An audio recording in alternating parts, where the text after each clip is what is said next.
Most of the world's population has lived in urban areas for about 10 years, but 2021 will be a watershed. The UN predicts that this year, the world's rural population will peak and then begin to decline. And if this prediction holds true, then all of the world's population growth between now and 2050 will happen in and around cities, with most of this urban growth concentrated in low and middle income countries. This has incredibly important implications for US foreign policy and development programs, bringing opportunities as well as challenges. Take global food security, for example. Because of COVID-19, the number of people living in poverty is expected to increase by 15% in rural areas, but by 44% in urban areas in sub-Saharan Africa. To make progress against global food insecurity, we also need to design programs to benefit food insecure people where they are, in cities. And this is going to take new approaches that include improving food safety practices in informal settlements and markets in cities, producing more highly nutritious but highly perishable foods near population centers, and collecting better data on urban food insecurity to make the best use of our development dollars. Before the pandemic hit, we were already losing the fight against global food insecurity, and we will only begin to reverse this trend if we target food insecure people in cities. Urbanization is changing politics in sub-Saharan Africa.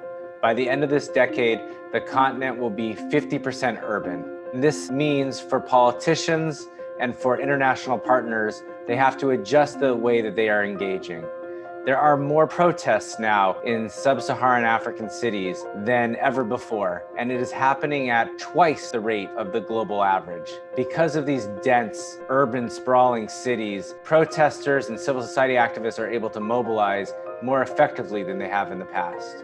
The cities are creating new opportunities for municipal leaders to gain national prominence, and they are using their leadership roles to catapult them into the national spotlight. For the US government, for international partners, this raises new questions about how to engage. We've got to be more inclusive, we've got to be more agile, we have to be working at the subnational as well as the national if we are going to advance US and African interests.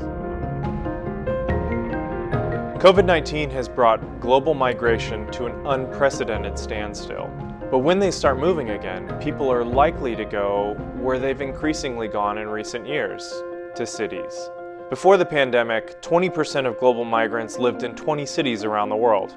Post-pandemic, migrants will seek out even more opportunities in even more cities. For many migrants, a not-so-great job in a city is better than no job in a rural area. And cities need migrants just as much as migrants need cities. Coming out of the pandemic, it behooves policymakers to think of ways to make future urban migration as safe, environmentally friendly, and economically beneficial as possible. As the world rapidly urbanizes, armed conflict too has become increasingly urban. When war breaks out in cities, civilians make up nearly 90% of the casualties.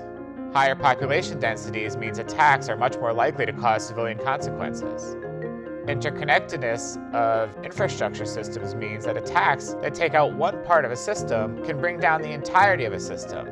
In order to respond most effectively to the impacts of urban armed conflicts, the international community must do much more to invest in disaster preparedness and in an understanding of the complexity and the fragility of urban infrastructure systems.